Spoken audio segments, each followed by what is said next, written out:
বলছি আমাদের প্রতিনিধি মুখলেসুর রহমানের সঙ্গে। মুখলেস, কিছুক্ষণ আগে আমরা যেমনটি জেনেছি যে পটুয়াখালীর খেপুপাড়া অতিক্রম করেছে ঘূর্ণিঝড় মহাসেন, তো কি অবস্থা এখন সেখানে, ক্ষয়ক্ষতি কেমন হলো? ধন্যবাদ শারমিন।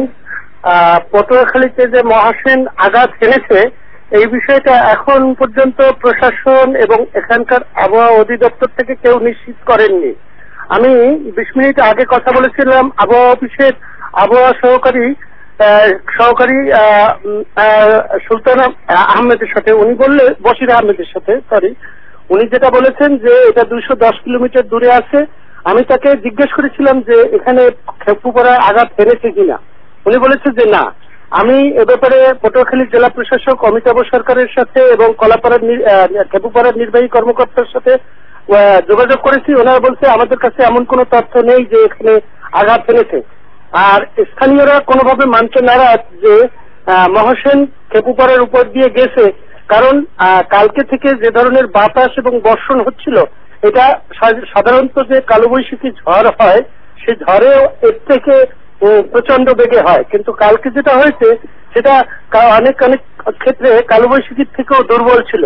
সে কারণে তারা এই বিষয়টা মানতেই নারাজ যে ঘূর্ণিঝড় মহাসেন খেপুপাড়ার উপর দিয়ে গেছে বা যাচ্ছে। আর বর্তমানে সেখানকার আবহাওয়া এরকম যে আকাশ মেঘলা আছে, তার বাতাস নেই, গুড়ি গুড়ি বৃষ্টি হচ্ছে, এছাড়া সবকিছুই স্বাভাবিক আছে। তবে যেটা হয়েছে কালকে থেকে ভারী বর্ষণ এবং বাতাসের জন্য আমাদের দুর্গম চরাঞ্চলগুলোর কাঁচা ঘরবাড়ি, বিভিন্ন জনের বিভিন্ন মত আছে। এখানে বলছে কেউ 400-300, তো সর্বশেষ যেটা জানা গেছে যে 5 শতাধিক ঘরবাড়ি, কাঁচা ঘরবাড়ি বিধ্বস্ত হয়ে থাকতে পারে। আর এছাড়া কুয়াকাটার একটু আগে আলিপুর বন্দরে বৃষ্টি টিনের দোকান আর কি আংশিক ক্ষতিগ্রস্ত হয়েছে, এমন তথ্য আমাদের কাছে আছে। শারমিন,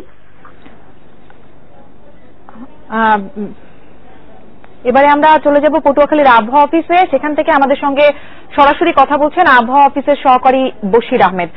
কথা বলছি তার সাথে। জনাব বশির, পটুয়াখালী থেকে আসলে ঘূর্ণিঝড় আঘাত করেছে, আপনারা কি দেখছেন এ ব্যাপারে একটু বিস্তারিত আমাদেরকে যদি জানাতেন। আচ্ছা, পটুয়াখালীতে সকাল 9টায় বেশ বাতাস ছিল। সকাল 9টায় এখানে বাতাস ছিল প্রায় 50 নট, যা যদি আমরা কিলোমিটারে যদি ট্রান্সফার করতে 183 কিলোমিটার পার আওয়ার বেগে। তারপর আস্তে আস্তে কমতে ছিল, এখন বেশ মোটামুটি শান্ত অবস্থা। এখন 15 কিলোমিটার পার আওয়ার বেগে বাতাস বইছে মনে হচ্ছে। আমি ঢাকার সাথে একটু আগে কথা বলেছি, আমাদের ডিউটি ব্রডকাস্টিং অফিসার বলছেন যে আপনারা একটু সাবধানে থাকেন, সম্ভবত ঝড় মানে অবস্থার উন্নতি হচ্ছে আপনাদের এখানে। তারপরে আজকে সারাদিন অফিসে অবস্থান করবেন এবং ঠিকমতো ম্যাচগুলো দেওয়ার চেষ্টা করবেন। এতটুকু, এর বেশি তো আমার কাছে কোনো তথ্য নেই। জনাব বশির, তাহলে কি আপনি বলতে চাচ্ছেন যে পটুয়াখালীতে মহাসেন আঘাত করেনি? না, সেরকম কিছু তো বলি নেই যে আঘাত করেনি। এটা তো আমরা বলছি যে মহাসেনের ব্যাপারে এখানের অবস্থা এখন ভালো হয়ে গেছে। জনাব বশির, আপনাকে অসংখ্য ধন্যবাদ আমাদের সঙ্গে যোগ দেওয়ার জন্য। পটুয়াখালী থেকে পটুয়াখালীর আবহাওয়া সহকারী বশির আহমেদ আমাদের সঙ্গে যোগ দিয়েছিলেন এবং তিনি জানাচ্ছিলেন সেখানকার মহাসেনের পরিস্থিতি। আগারগাঁওয়ের আবহাওয়া অধিদপ্তরে রয়েছেন আমাদের প্রতিবেদক নাদিম মাহমুদ। বিস্তারিত জানতে চলে যাচ্ছি তার কাছে। নাদিম, পটুয়াখালীর আবহাওয়া দপ্তর থেকে বলা হচ্ছে যে সেখানে ঘূর্ণিঝড়ের প্রভাব লক্ষ্য করা যাচ্ছে না খুব একটা, তো অথচ ঢাকার আবহাওয়া অফিস বলছে যে সেখানে ঘূর্ণিঝড় আঘাত করেছে। আমরা দুই রকম তথ্য কেন পাচ্ছি আসলে? শারমিন, কিছুক্ষণ আগে আমি এখানে আবহাওয়া অফিসের দুজন কর্মকর্তার সঙ্গে কথা বলেছিলাম। তারা যেটি বলেছেন যে সকাল 7টার পরে মহাসেন পটুয়াখালীর খেপুপাড়ায় আঘাত হানে এবং কিছুক্ষণ আগে আমি আবহাওয়া অফিস সূত্রে যেটি জানতে পেরেছি সেটি হচ্ছে যে মহাসেনের প্রভাব এখন খেপুপাড়ায় তেমন একটি নেই। সেখানে এখন বৃষ্টির পরিমাণও কমে এসেছে, ঝড়ের গতিবেগও অনেক নিচে নেমে এসেছে, কিন্তু আরো কিছুক্ষণ পরে হয়তোবা ঝড় এবং বৃষ্টি শুরু হতে পারে বলে আবহাওয়া অফিস, আগারগাঁওয়ের এই আবহাওয়া অফিস থেকে জানানো হয়েছে। এবং এই দুটি যে অমিল, খেপুপাড়া আবহাওয়া অফিস থেকে যেটি বলছে এবং আমাদের এখান থেকে যেটি জানানো হচ্ছে, তার মধ্যে যে সামঞ্জস্য নেই সেটা নিয়ে আসলে এখন পর্যন্ত কোনো যে কর্মকর্তা রয়েছেন এখানে পরিচালক শাহ আলম, তিনি এখানে না থাকায় পুরো বিষয়টি এখনো বিস্তারিত জানা সম্ভব হয়নি। তবে দুপুর 12:30টার দিকে তার একটি প্রেস কনফারেন্স করার কথা রয়েছে, তখন তার সঙ্গে বিস্তারিত কথা বলে হয়তো এই সম্পর্কে পুরোপুরি পরিষ্কার ধারণা পাওয়া যাবে। আরেকটি বিষয় হচ্ছে এই কেন্দ্রীয় অফিস থেকে, ঢাকার কেন্দ্রীয় অফিস থেকে খেপুপাড়ার অফিসের সঙ্গে টেলিফোন যোগাযোগ এখনো সম্ভব হয়নি বলে আমি জানতে পেরেছি, এবং টেলিফোন যোগাযোগ যেহেতু সম্ভব হচ্ছে না, তাই তারা খেপুপাড়া অফিসের সাথে সব বিষয়গুলো আদান প্রদান বা তথ্য বা সেখানকার পরিস্থিতি কি সে সম্পর্কে পুরোপুরি জানতে পারছেন না। শারমিন। নাদিম, আপনাকে ধন্যবাদ। আমরা আবহাওয়ার সবশেষ পরিস্থিতি জানতে আবারও নিশ্চয়ই আপনার কাছে ফিরব। এবারে আমরা বরগুনার পরিস্থিতি জানতে আমাদের সঙ্গে যোগ দিচ্ছেন হারুনুর রশিদ। আমরা কথা বলছি হারুনের সাথে। হারুন, আপনি আগের সংবাদে যেমনটি বলছিলেন যে বৃষ্টি নেই সেখানে এবং আকাশও পরিষ্কার, এখন ঠিক কি অবস্থা? আপনাকে ধন্যবাদ। বরগুনায় এই মুহূর্তে গুড়ি গুড়ি বৃষ্টি হচ্ছে এবং বাতাসটা থেমে গিয়েছে। আর বরগুনার বেশ কিছু রাস্তাঘাটে পানিতে তলিয়ে রয়েছে এবং আশপাশের গাছ পড়ে রাস্তাঘাট গুলো অনেকটা ব্লক হয়ে রয়েছে। তো আমরা এখন ক্ষতিগ্রস্ত বিভিন্ন এলাকার দিকে যাচ্ছি ক্ষতির পরিসংখ্যান দেখতে এবং আপনাদেরকে আরো বিস্তারিত জানাবার জন্য। এই হচ্ছে আমার কাছে অবস্থা। আর যেটা আপনাকে বলে রাখতে চাই যে ইতিমধ্যে আমরা 3 জনের মৃত্যুর খবর পেয়েছি। এর মধ্যে বেতাগীতে একজন, তালতলিতে একজন এবং বেতাগীতে আরো একটি শিশুর মৃত্যুর খবর আমরা পেয়েছি। এই হচ্ছে আমার কাছে তথ্য। আমরা বরগুনার খবর জানলাম, আমরা বরগুনার খবর জেনে নিলাম আমাদের প্রতিনিধি হারুনুর রশিদের কাছে। এবারে আমরা যাব দ্বীপাঞ্চল ভোলার খবর জানতে। সেখানে আছেন আমাদের প্রতিবেদক শিমুল বাসা, সেখানকার অবস্থা জানতে কথা বলছি তার সাথে। শিমুল, আমরা জেনেছি যে ভোলার চরাঞ্চলেও ঝোড়ো বাতাস শুরু হয়েছে, আপনি কেমন দেখছেন, সেখানে কি তথ্য আছে আপনার কাছে? দোলা, এখানে আপনি জানেন যে ভোলাতে আসলে অসংখ্য ছোট বড় চর রয়েছে এবং চরগুলোতে যাতায়াতের একমাত্র মাধ্যম হচ্ছে ইঞ্জিন চালিত নৌকা। ঝড় শুরু হবার আগে থেকে বারবার সতর্কতা সংকেতের কথা বলছিলেন, 7 নম্বর বিপদ সংকেতের কথা বলছেন এবং আজকে সকালে আমরা শুনেছি 9 নম্বর বিপদ সংকেতের কথা। তারপরেও গতকাল থেকে যারা স্বেচ্ছাসেবক রয়েছেন তারা কিন্তু ওই দ্বীপাঞ্চলের মানুষ বা চরের যারা দুর্গত মানুষ রয়েছে তাদেরকে তাদের বাড়িঘর ছেড়ে আশ্রয় কেন্দ্রে আনতে পারেনি। স্থানীয় প্রশাসন আমাদেরকে যেই তথ্যটি দিয়েছে যে পুরনো 62টি আশ্রয় কেন্দ্র ছিল ভোলাতে, এর সঙ্গে যুক্ত হয়েছে নতুন প্রাথমিক বিদ্যালয় এবং মাদ্রাসা ভবনগুলো এবং সব মিলিয়ে মোট 407টি আশ্রয় কেন্দ্র রয়েছে, যাতে ধারণ ক্ষমতা রয়েছে 1.5 লাখ মানুষকে নিরাপদে সরিয়ে নেবার। আর স্থানীয় প্রশাসনই বলছে পাশাপাশি যে ভোলাতে সবগুলো চর মিলিয়ে মোট 5 লাখ মানুষ এই মুহূর্তে দুর্গত অবস্থায় রয়েছে এবং সকলকে চরের যে জায়গা জমি চরের যে বাড়িঘর সেখান থেকে এখনো উদ্ধার করা সম্ভব হয়নি এবং তাদেরকে উদ্ধার করার জন্য জেলা প্রশাসন থেকে শুধুমাত্র একটি চরের কথা আমি বলছি যে মাছের চর নামে একটি জায়গা রয়েছে, সেখান থেকে মানুষকে উদ্ধার করার জন্য মোট 5টি ইঞ্জিন চালিত নৌকার কথা জেলা প্রশাসন বলেছিল, কিন্তু সেসব ইঞ্জিন চালিত নৌকা আমরা গতকাল থেকে আজ পর্যন্ত দেখতে পাইনি। তবে গতকাল যেমন আশ্রয় কেন্দ্রগুলোতে মানুষজন আসছিল না, কিন্তু আজকে সকালের চিত্র একেবারেই পাল্টে গেছে। সকাল থেকেই কিন্তু ঝোড়ো হাওয়া বয়ে যাচ্ছে, পাশাপাশি তুমুল বৃষ্টি হচ্ছিল এবং আমরা যখন বিভিন্ন আশ্রয় কেন্দ্রে ঘুরেছি সেখানে দেখেছি যে অসংখ্য মানুষ, নারী পুরুষ, ছোট বাচ্চা এবং শিশু এবং সাথে গবাদি পশু নিয়ে তারা কিন্তু আশ্রয় কেন্দ্রে এসে উপস্থিত হয়েছেন এবং তারা আশ্রয় কেন্দ্রে গতকাল রাত থেকে যারা আছেন তারা সে আশ্রয় কেন্দ্রে কোনো ধরনের খাবার পায়নি। এর ফলে তারা এখন এই মুহূর্তে একটু বৃষ্টি কমায় অনেকেই তাদের নিজের বাড়িঘর দেখতে যেতে চাইছেন, কিন্তু স্থানীয় প্রশাসন থেকে এবং আবহাওয়া অফিস থেকে যেহেতু এখনো বলা হয়নি যে ঝড়টি তার সর্বশক্তি নিয়ে এখনো এই ভোলাতে আঘাত হানেনি, ফলে তারা তাদেরকে এই আশ্রয় কেন্দ্র থেকে ছেড়ে যেতে দিতে চাচ্ছে না। এর মধ্যে আমরা চরকুকটি মুক্তি নামক একটি জায়গা রয়েছে যেখানে প্রায় 12,500 মানুষ বসবাস করেন, সেখানে একটি আশ্রয় কেন্দ্র রয়েছে যাতে 1,500 মানুষকে আশ্রয় দেওয়া সম্ভব হয়েছে। সেই চরকুকটি মুক্তিতে প্রায় 1/2 শতাধিক কাঁচা ঘর বাড়ি ভেঙে পড়েছে বলে স্থানীয় যে চেয়ারম্যান রয়েছেন তিনি আমাদেরকে এর মধ্যে জানিয়েছেন এবং গতকাল একজন মারা গেছে বলেও আমরা খবর পেয়েছি। না শিমুল বাসার, আপনাকে ধন্যবাদ। ভোলা থেকে শিমুল বাসার আমাদেরকে জানাচ্ছিলেন ভোলায় মহাসেনের প্রভাব সম্পর্কে। এবার আমরা চলে যাব মংলায়। মংলায় আছেন আমাদের প্রতিবেদক মাহবুব আলম। কথা বলছি মাহবুবের সাথে। মাহবুব, আপনার কাছ থেকে আমরা জানছিলাম যে গতকাল সন্ধ্যা থেকেই সেখানে ভারী এবং মাঝারি বর্ষণ হচ্ছে, তো এই পরিস্থিতিতে সেখানকার সাধারণ মানুষ কি সুরক্ষিত আছে, তাদের কি অবস্থা আসলে?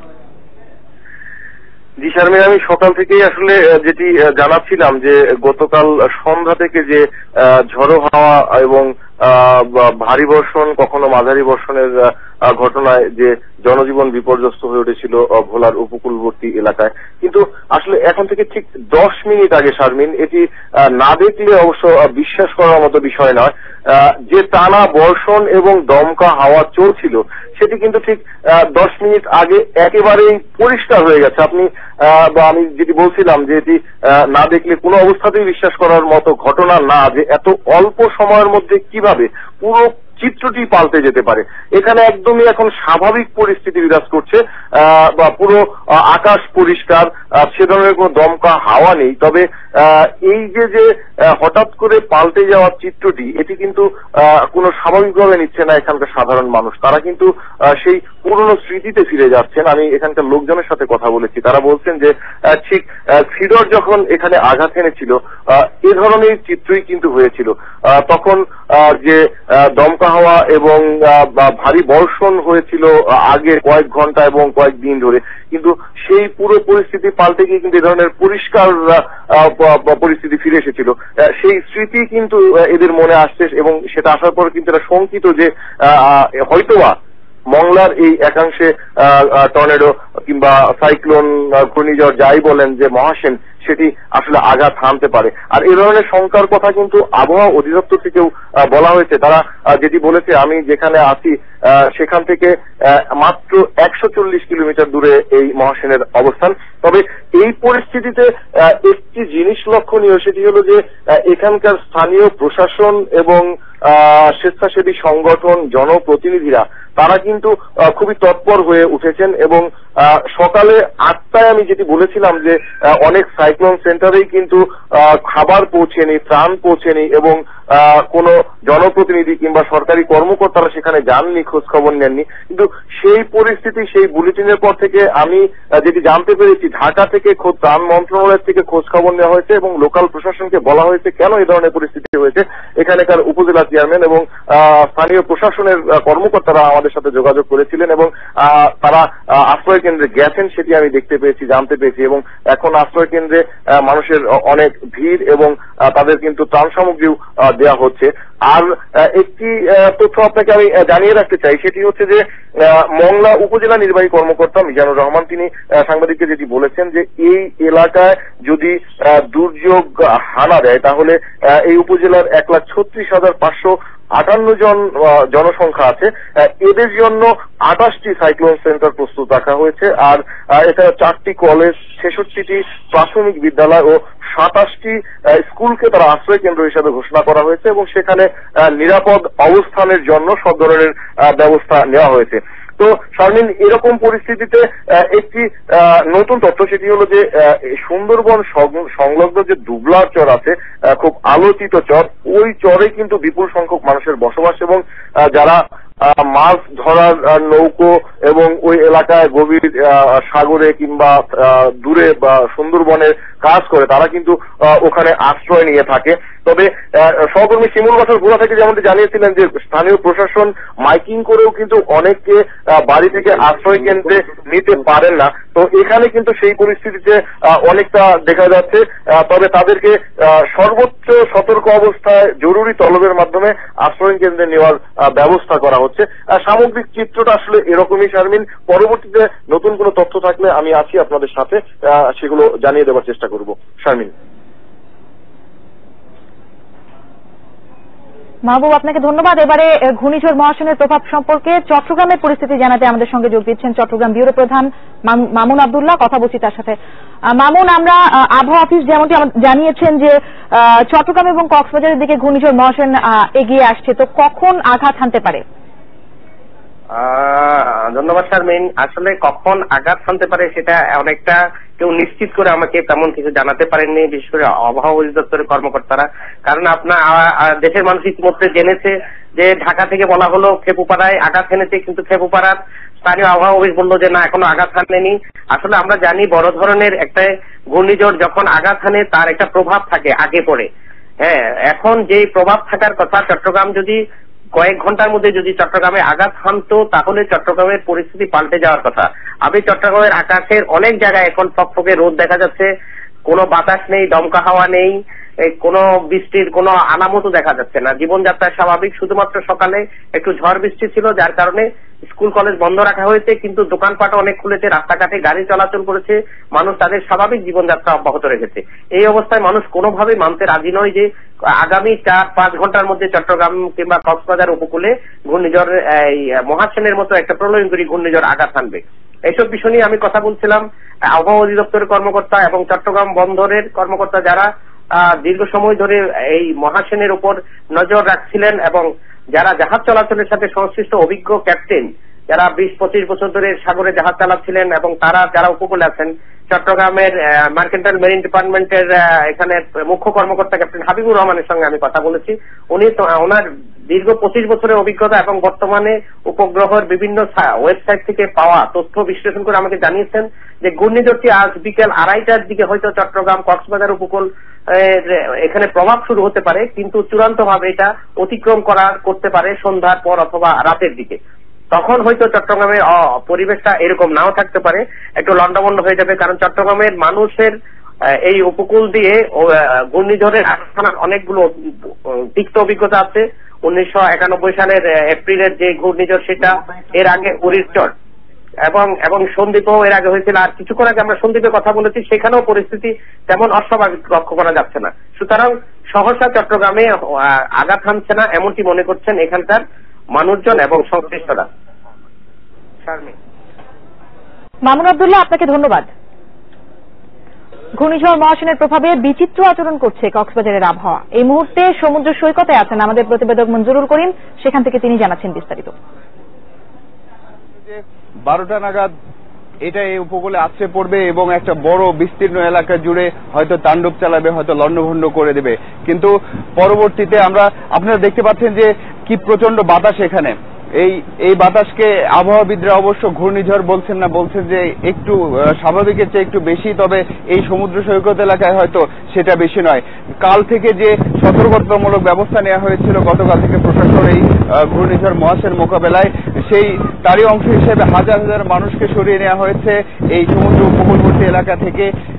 মূলত আরো ঘন্টাখানেক আগেও কিন্তু এই সমুদ্র সৈকতে এত মানুষ ছিল না এবং এখন মানুষের মধ্যে থেকে ভয় অনেকটা কেটে গেছে মনে হচ্ছে এবং তারা সবাই উৎসুক মানুষ আবার এই সৈকতের কাছে ফিরে এসেছে, কারণ যে ঢেউ তাদেরকে আতঙ্কিত করে তুলেছিল সেই ঢেউ তাদের কাছে আবার সৌন্দর্যের পরশ নিয়ে এসেছে।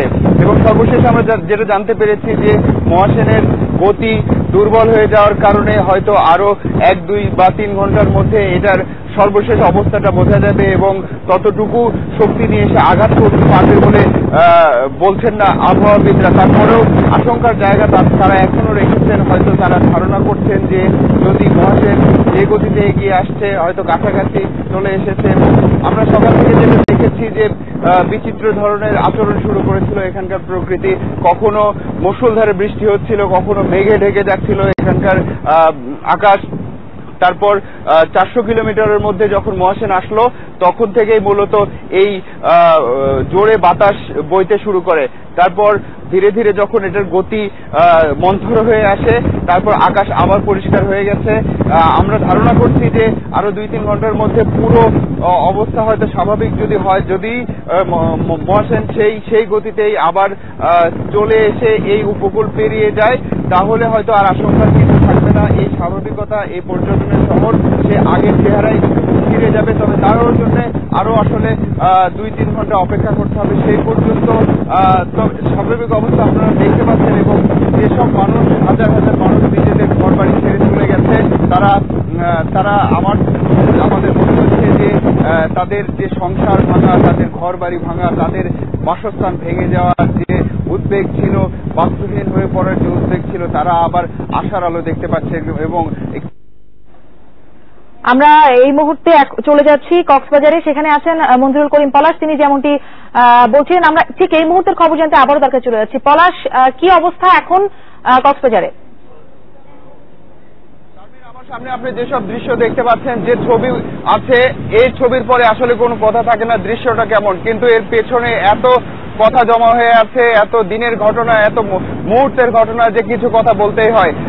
এখন আসলে জোয়ারের সময় চলছে এবং এই সময়টাতেই বলা আছে, আবহাওয়া বিভাগের পূর্বাভাসে বলা আছে এই সময়টাতেই এই উপকূল ভাগ অতিক্রম করে যাবে ঘূর্ণিঝড় মহাসেন। তারই কিছু লক্ষণ আমরা সকাল থেকে দেখতে পাচ্ছিলাম এবং আপনাদেরকেও দেখাচ্ছিলাম সেগুলো। কিন্তু আপনি স্বাভাবিক অবস্থাটা পর্যবেক্ষণ করেন, এখানে কিছুক্ষণ আগ পর্যন্ত অনেক মানুষ ছিল, তারা এসে আবারও সমুদ্রের জলে গা ভেজানো শুরু করেছিল, কিন্তু প্রশাসনের পক্ষ থেকে সতর্কতামূলক ব্যবস্থা এখনো কিন্তু শেষ হয় নাই। এখনো যেহেতু ঝুঁকিপূর্ণ অবস্থা পরিবর্তন হয় নাই, সেহেতু তারা কিছু স্বেচ্ছাসেবী পাঠিয়ে সব লোকজনকে তীরের দিকে পাঠিয়ে দিয়েছেন। আপনি যদি এদিকে তাকান তাহলে দেখতে পাবেন উৎসুক কত মানুষ আসলে এখানে সৈকতে এসে অবস্থান নিয়েছে।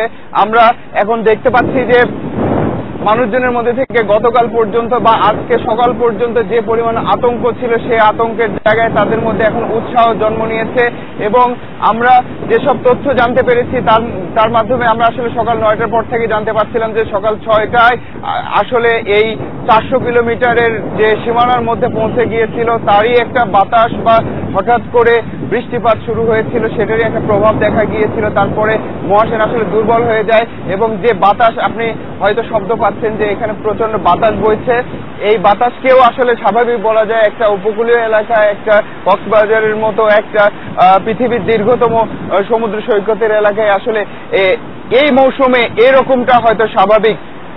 সেক্ষেত্রে তারা বলছেন যে যেহেতু মহাসেনের গতি দুর্বল হয়ে গেছে এবং যদি এইভাবে চলতে থাকে এবং খুব দ্রুত যদি এই উপকূল অতিক্রম করে যায় তাহলে হয়তো খুব বেশি আশঙ্কা থাকবে না। তারপরেও যেহেতু গত 7 দিন ধরে মহাসেন নিয়ে কথাবার্তা হচ্ছে এবং বিভিন্ন সময়ের গতিপথ থেকে শুরু করে এর অবস্থান পরিবর্তিত হয়েছে, সেহেতু এটাকে খুব তাড়াতাড়ি উৎসাহিত হওয়ার বা খুশি হয়ে পড়ার কিছু নেই। কারণ আরো ঘন্টা দুয়েক তারা দেখতে চান, বা যদি এমন হয় যে মহাসেন খুব কাছাকাছি এসে বা এর গতিপথের এই গতির মধ্যে থাকার খুব কাছাকাছি এসে সমুদ্রের মধ্যে ঘন্টা দুয়েক যদি আবার অবস্থান, তাহলে হয়তো সেটা আবার শক্তি সঞ্চয় করতে পারে, সেটাও কিন্তু এখনো আশঙ্কা। কিন্তু স্বাভাবিক অবস্থা বলছে যে এই ঢেউয়ের মধ্যে সেটা এখন আর নাই। আর মানুষজন আসলে উৎসাহী হয়ে আবার চলে আসতে শুরু করেছে এই উপকূলে। আমরা তো আছি আপনাদের সাথে, শুরু থেকে ছিলাম। আশা করছি পরবর্তী অবস্থাগুলো আপনাদেরকে জানাতে পারবো সময়ে সময়ে। শারমিন। মঞ্জুরুল, আপনাকে ধন্যবাদ। উপকূলীয় এলাকাগুলো থেকে আমাদের প্রতিবেদকরা জানাচ্ছিলেন সেখানকার আবহাওয়া পরিস্থিতি, এবং আমরা যেমনটি জানলাম যে মোটামুটি বেশিরভাগ জায়গায় আবহাওয়া পরিস্থিতি এই মুহূর্তে বেশ স্বাভাবিক। এই সাথে ইন্ডিপেন্ডেন্ট সংবাদে আমরা একটি বিরতি নিচ্ছি, আর বিরতির পর মহাসেনের আরো খবরাখবর নিয়ে ফিরছি। আমাদের সাথেই থাকুন।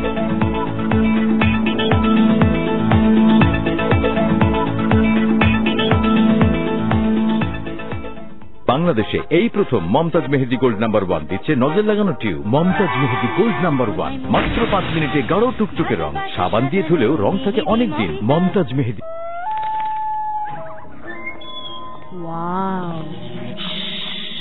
ওনারা চিৎকার চেঁচামেচি একদম পছন্দ করেন না। আপনি যাবেন না? গল্পটা আমার জানা। কিরে যাবি না? আয় তোরা যা, আমি আসছি।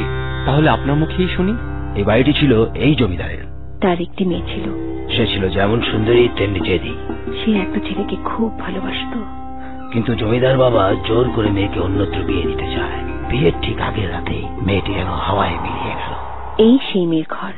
ও, শুনেছি মেয়েটির আত্মা এখনো এই বাড়িতে ঘোরাফেরা করে।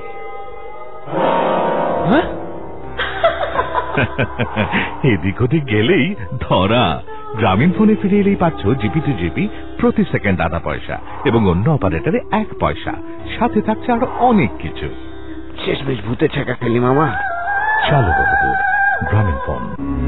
8 পিসের ফ্যামিলি প্যাকের সাথে ফ্রি কন্টেইনার বক্স, 4 পিসের ফ্যামিলি প্যাকের সাথে ফ্রি চামচ। উপহার চাইলে মিস্টার নুডলস কিনুন সবাই মিলে।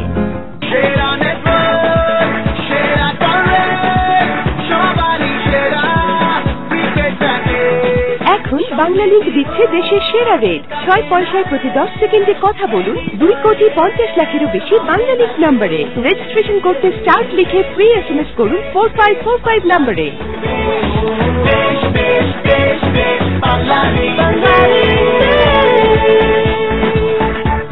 দিন বদলের চেষ্টায় বাংলা লিংক। Good morning. এলো ক্লোজ আপের নতুন ডিপ কুলিং ইউক্যালিপটাস মিস্ট, যা দেয় ছকছকে সাদা দাঁত আর সতেজ নিঃশ্বাসের কনফিডেন্স পুরো 12 ঘন্টা। নতুন ক্লোজ আপ ইউক্যালিপটাস মিস্ট বন্ধুকে একটি গেসিং গেম খেলতে বলল, যেখানে একজনের মুখের এক পাশে সাবান ব্যবহার করতে হবে আর অন্য পাশে ডাভ, আর অন্য বন্ধুকে শুধু ছুঁয়ে দুই পাশের ত্বকের পার্থক্যটা বুঝতে হবে। এই দিকটা খুব শুষ্ক আর অন্য দিকটা তো খুবই সফট আর স্মুথ। এটা ডাভ, তাই না? হ্যাঁ, এটাই ডাভ। ডাভে আছে 1/4 ময়শ্চারাইজিং ক্রিম, যা ত্বককে করে অনেক সফট আর স্মুথ। তোর স্কিন কি বিউটিফুল। আজ থেকে এটা আমারও ডাভ। ডাভ ব্যবহার করুন আর নিজেই পার্থক্যটা অনুভব করুন। যত কথা তত লাভ।